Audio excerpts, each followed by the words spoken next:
सभी विद्यार्थियों को जय हिंद, जय भारत। मैं गेलो सर आप सभी का आपके अपने YouTube channel let study with गेलो सर में बहुत बहुत स्वागत है। कक्षा 9वीं गणित 2026-27।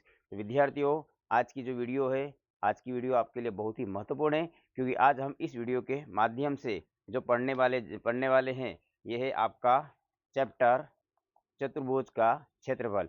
क्योंकि इस टॉपिक में से निश्चित रूप से आपके परीक्षा में जरूर क्वेश्चन आएंगे, क्योंकि ये टॉपिक बहुत ही आईएमपी क्वेश्चन है। इसके अंदर इस टॉपिक में महत्वपूर्ण है और निश्चित रूप से आपकी त्रैमासिक परीक्षा में जरूर आएंगे। इसलिए वीडियो को शुरू से लेकर अंत तक जरूर देखना, क्योंकि इस टॉपिक को देखने से निश्चित रूप से आपके परीक्षा के अंदर अंक जरूर बढ़ेंगे। Let start video. तो सबसे पहले हम डेफिनेशन देखते हैं कि चतुर्भुज क्या होता है। तो चतुर्भुज जिसकी चार भुजाएं होती है और चार भुजाओं से घिरी हुई आकृति को हम क्या बोलते हैं? चतुर्भुज कहते हैं। और इसके क्षेत्र के माप को हम चतुर्भुज का क्षेत्रफल कहते हैं। अब चतुर्भुज के प्रकार, विद्यार्थियों चतुर्भुज कितने प्रकार के होते हैं, यहाँ पे हम डेफिनेशन देखते हैं कि चतुर्भुज कितने प्रकार के होते हैं। तो पहले दिया हुआ है आयत। आयत भी चतुर्भुज ही है, क्योंकि इसकी चार भुजाएं होती है। आयत में क्या होता है, देखिए विद्यार्थी, क्या होता है आयत में? एक तो होती है लंबाई और एक तो होती है चौड़ाई। इसका सूत्र हो जाएगा, लंबाई को किससे दर्शाएंगे? एल से दर्शाएंगे, और चौड़ाई को किससे दर्शाएंगे? बी से दर्शाएंगे। तो आयत का क्षेत्रफल का सूत्र होता है लंबाई गुणित चौड़ाई, एल इंटू बी। इसी प्रकार से वर्ग, वर्ग भी एक चतुर्भुज है, क्योंकि इसकी भी चार भुजाएं होती है। और आयत में क्या होता है? इसके आमने सामने की जो भुजाएं होती है बराबर होती है ये। अब वर्ग के अंदर चारों भुजाएं क्या होती है? समान होती है। इसको ए से दर्शाते हैं। तो वर्ग के क्षेत्रफल का जो सूत्र आएगा वो आएगा ए गुणित ए भुजा की घात 2। ये वर्ग के क्षेत्रफल का सूत्र है। नाउ नेक्स्ट है समांतर चतुर्भुज का क्षेत्रफल। तो समांतर चतुर्भुज का क्षेत्रफल का सूत्र क्या आएगा? इसका है आधार और संगत ऊंचाई। ये समांतर आपका चतुर्भुज है। यहाँ पर एक अलग सा डायग्राम में बता देता हूँ क्या हो गया इसका।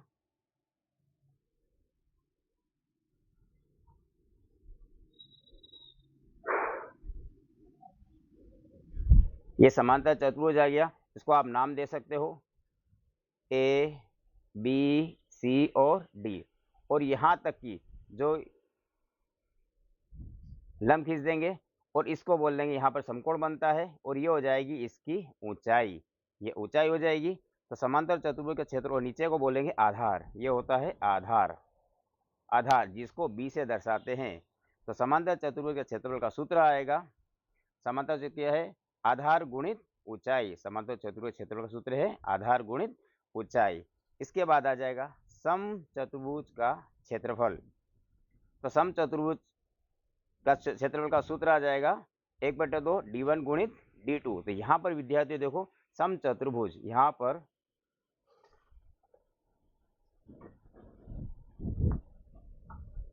ए, बी, सी और डी, ये एक सम चतुर्भुज है। और सम चतुर्भुज में दो विकर्ण होते हैं, पहला विकर्ण और दूसरा विकर्ण।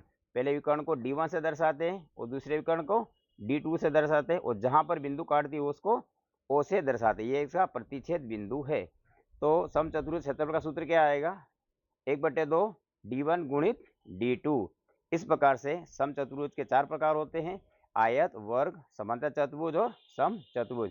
और इनके ये क्षेत्रफल के सूत्र, और इन्हीं के ही आधार पर, इन्हीं ही सूत्रों के आधार पर हम पढ़ने वाले हैं 5.15, 5.15।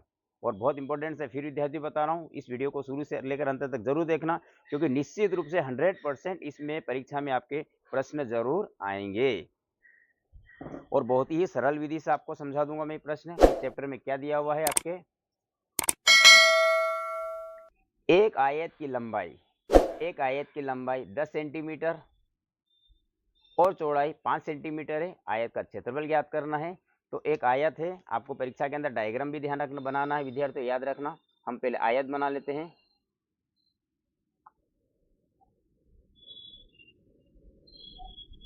ये आयत हो गया, जिस आयत की लंबाई कितनी है? इस आयत की लंबाई है 10 सेंटीमीटर और चौड़ाई कितनी है? 5 सेंटीमीटर। ये इसकी लंबाई हो गई और ये चौड़ाई हो गई। आपको आयत का क्षेत्रफल का सूत्र लगाना है। तो आयत का क्षेत्रफल का सूत्र क्या आएगा? लंबाई गुणित चौड़ाई। तो लंबाई कितनी है? 10 सेंटीमीटर। तो विद्यार्थियों यहाँ पे लिखेंगे हम 10 सेंटीमीटर, और चौड़ाई कितनी है? 5 सेंटीमीटर। और 10 का 5 में गुणा करेंगे कितना आ जाएगा 50 वर्ग सेंटीमीटर। यहाँ पे आपको वर्ग लगाना, क्यों वर्ग लगाना कि विद्यार्थी ध्यान रखना क्षेत्रफल की जो इकाई होती है हमेशा वो वर्ग में आती है। यदि आपने वर्ग नहीं लगाया तो परीक्षा में 1 नंबर कट सकता है। और परीक्षा में आएगा तो पहले आपको चित्र बनाना है, उसके बाद ये सूत्र लगा के हल करना है। निश्चित रूप से परीक्षा में आपके 2 से 3 नंबर में जरूर आएगा। नेक्स्ट आगे देखते हैं अगला।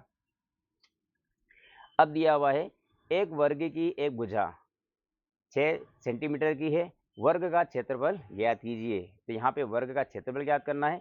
तो वर्ग की एक भुजा, वर्ग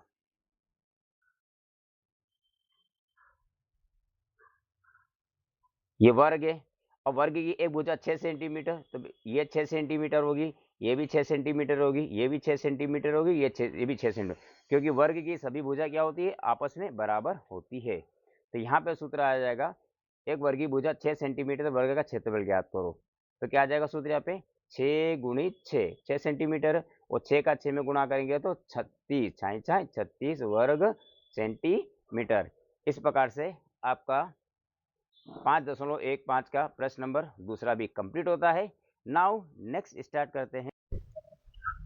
नाउ नेक्स्ट अगला प्रश्न है एक समांतर चतुर्भुज का आधार और संगत ऊंचाई क्रमशः 7 सेंटीमीटर और 5 सेंटीमीटर। क्रमशः का अर्थ होता है विद्यार्थी क्रम से, क्रम से मतलब कहने का है कि इसका आधार समांतर चतुर्भुज का आधार है 7 सेंटीमीटर और ऊंचाई कितनी है 5 सेंटीमीटर। क्रमशः का यह अर्थ होता है। और समांतर चतुर्भुज का आपको क्षेत्रफल ज्ञात करना है। तो सबसे पहले हम यहाँ पर इसका क्या बना देते हैं, डायग्राम बना लेते हैं, आपको अच्छे से समझ में आ जाएगा।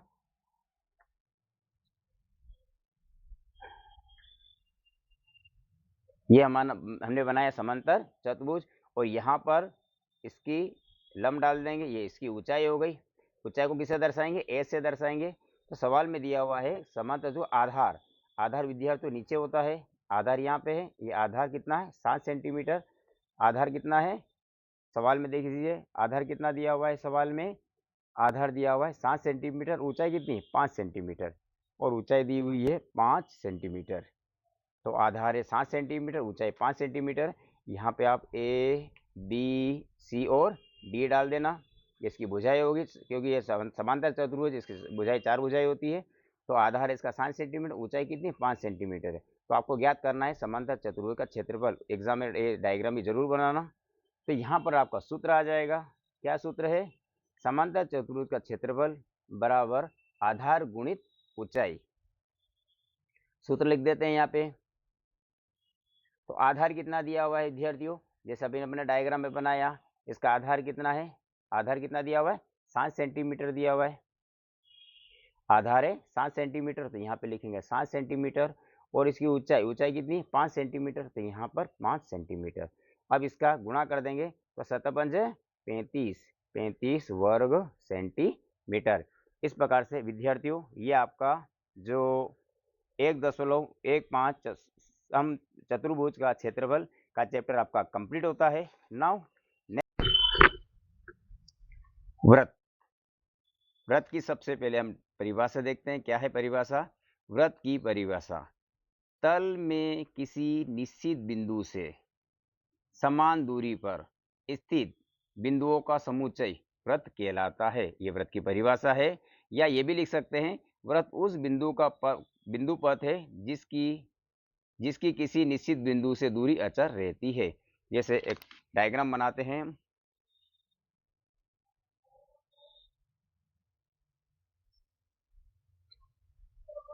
इस प्रकार से ये वृत्त है, और ये वृत्त का क्या है केंद्र बिंदु है।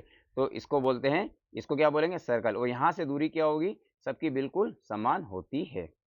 अब यहाँ पर इसी के आधार पर कुछ परिभाषाएं दी हुई है, हम परिभाषा को समझते हैं।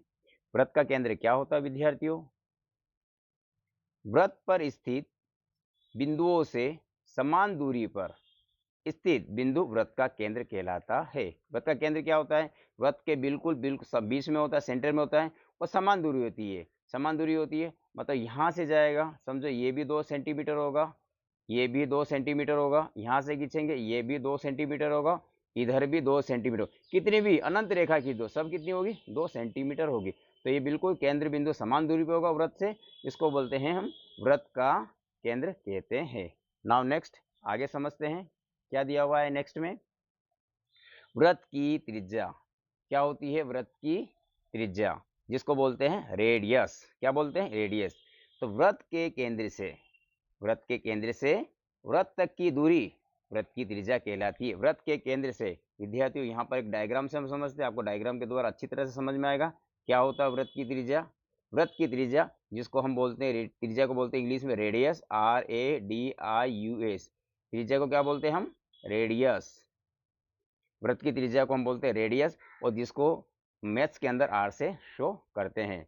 तो वृत्त के केंद्र से परिभाषा के अनुसार क्या है कि वृत्त के केंद्र से, ये वृत्त का केंद्र है, तो वृत्त के केंद्र से वृत्त तक की दूरी, ये वृत्त की दूरी, तो इसके बीच की दूरी, ये केंद्र और ये इन दोनों के बीच की दूरी को हम बोलते हैं वृत्त की त्रिज्या बोलते हैं। समझो यहाँ पर अगर मैंने लिख दिया 4 सेंटीमीटर, तो यहाँ से यहाँ तक की दूरी कितनी हो गई? 4 सेंटीमीटर। तो इसकी त्रिज्या कितनी है? 4 सेंटीमीटर त्रिज्या हो गई।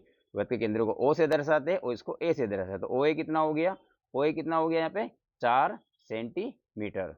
यहाँ पे लिख देते OA बराबर कितना है? 4 सेंटीमीटर। ये वृत्त की त्रिज्या की डेफिनेशन है। नाउ नेक्स्ट आगे समझते हैं वृत्त की परिधि।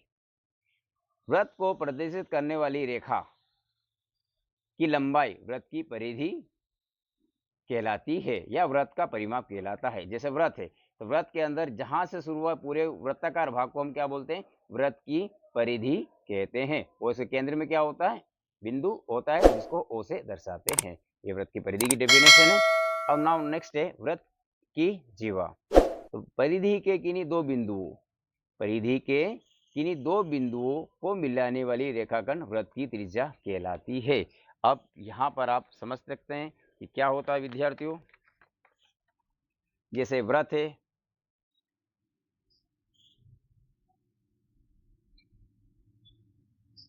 ये वृत्त है और यहाँ पर ये पहला बिंदु और ये दूसरा बिंदु, तो इन दोनों बिंदुओं को जो मिला देता है, वृत्त के दोनों बिंदुओं को आपस में मिला देते हैं, तो यहाँ तक से यहाँ तक की दूरी को हम बोलते हैं वृत्त की त्रिज्या कहते हैं। ये वृत्त की जीवा, ये वृत्त की क्या है? जीवा है, वृत्त की जीवा होती है।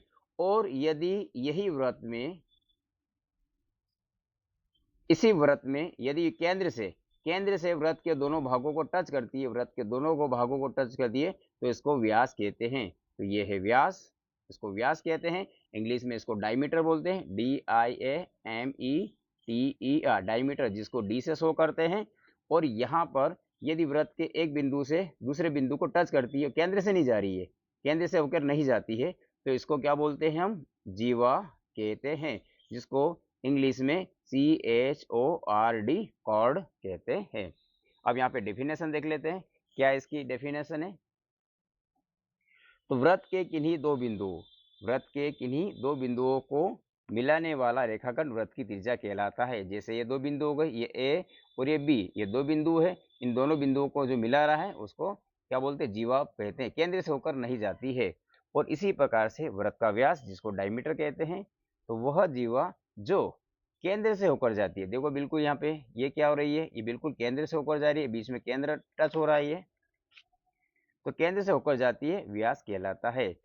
वृत्त, यहाँ वृत्त की सबसे बड़ी जीवा व्यास कहलाती है। ये कई बार एग्जाम में ऑब्जेक्टिव के अंदर प्रश्न पूछा गया है। विद्यार्थियों ये डेफिनेशन कंप्लीट होती है 5.16 की। अब इसी के आधार पर कुछ प्रश्न दिए हुए, वहां पर हम समझते हैं क्या होता है। कार्यपत्रक 16, वृत्त के केंद्र से उसकी परिधि तक की दूरी को क्या कहते हैं? तो वृत्त के केंद्र से उसकी परिधि तक की दूरी को हम त्रिज्या कहते हैं। नाउ नेक्स्ट है वृत्त की सबसे लंबी जीवा को क्या कहते हैं? तो वृत्त की सबसे लंबी जीवा को व्यास कहते हैं। निश्चित रूप से इसमें आपका 1 नंबर का प्रश्न जरूर एग्जाम में आएगा, अच्छी तरह से आप याद करना, क्योंकि इस प्रश्न को वो ऑब्जेक्टिव, खाली स्थान या किसी भी रूप में आपको दे सकते हैं। वृत्त का व्यास और वृत्त की त्रिज्या में क्या संबंध है? तो ये संबंध आएगा, व्यास वृत्त की त्रिज्या का क्या होता है? दुगुना होता है। ध्यान रखना, जो व्यास होता है विद्यार्थियों, वो वृत्त की त्रिज्या क्या होता है? दुगुना होता है। सूत्र होता है व्यास बराबर 2 गुणित त्रिज्या। अब यहाँ पर एक डायग्राम के द्वारा हम समझ लेते हैं क्या होता है। नाउ नेक्स्ट चौथा प्रश्न है, वह रेखाखंड जो वृत्त की परिधि के दो बिंदुओं को मिलाता है क्या कहलाता है? तो वह रेखाखंड क्या कहलाता है? जीवा कहलाता है, जो वृत्त की परिधि के दो बिंदुओं को मिलाता है। जैसे हम डायग्राम से समझ सकते हैं, जैसे ये डायग्राम हो गया, यहाँ से यहाँ तक ये परिधि है और इन दोनों परिधियों को दो बिंदुओं को मिला रहा है, ये ए और बी। तो ए और बी को जो मिला रहा है उसको हम जीवा कहते हैं। इस प्रकार से विद्यार्थियों ये कंप्लीट होता है। नाउ नेक्स्ट अगला जो चैप्टर है 5.17 वृत्तों से संबंधित महत्वपूर्ण सूत्र है, इन सूत्रों को हम नेक्स्ट वीडियो में कवर करेंगे, इसलिए अगली वीडियो को देखना नहीं भूलें। और विद्यार्थियों, इस चैनल पर आप नए हो तो चैनल को जरूर लाइक करें, शेयर करें, सब्सक्राइब करें, क्योंकि यह चैनल आपके लिए ही बनाया गया और महत्वपूर्ण चैनल है। और विद्यार्थियों, त्रैमासिक परीक्षा आने वाली है और त्रैमासिक परीक्षा के लिए जितने भी महत्वपूर्ण मोस्ट एमपी क्वेश्चन इस चैनल पर अपलोड होने वाले हैं, इसलिए इस चैनल को सब्सक्राइब करें, शेयर करें। Thanks watching for this video और मिलते हैं कल शाम को 6:30 बजे। विद्यार्थी ध्यान रखना, मेरी हर वीडियो शाम को 6:30 बजे अपलोड होती है। तब तक के लिए जय हिंद, जय भारत। भारत, कल मिलते हैं शाम को 6:30 बजे।